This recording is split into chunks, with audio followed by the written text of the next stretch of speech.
आज कैसे के हम खाना बनइयो चूल्हा बहलै फे मोदी के राज में गैसा बोझारी गे। कैसे के हम खाना बनइयो चूल्हा बहलै फे मोदी के राज में गैसा बोझारी गे।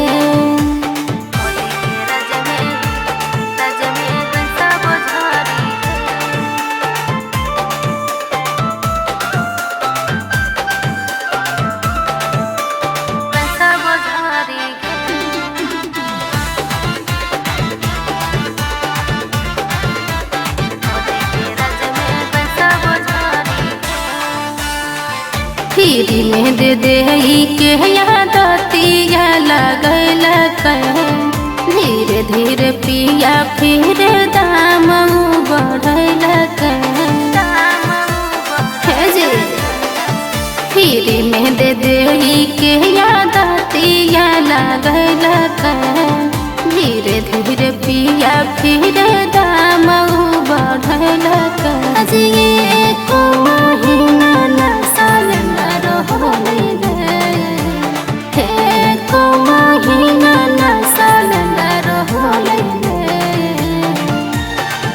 आज कैसे के हम खाना बनइयो चूल्हा बहलै फे मोदी के राज में गैसा बोझारी गे।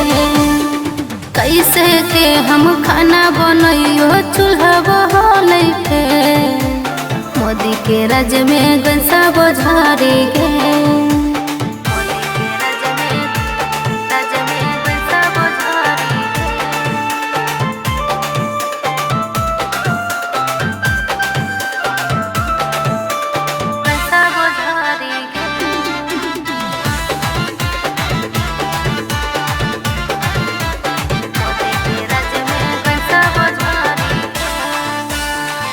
बड़ी मजबूर ही शंभू बिहारिया हीटर पे बना बेले से खाई धतुलोरिया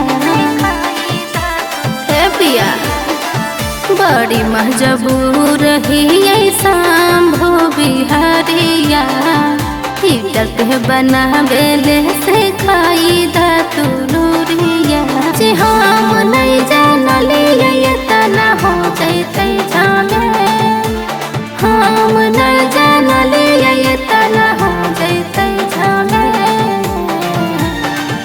आज कैसे के हम खाना बनइयो चूल्हा बहलै फे मोदी के राज में गैसा बोझारी गे।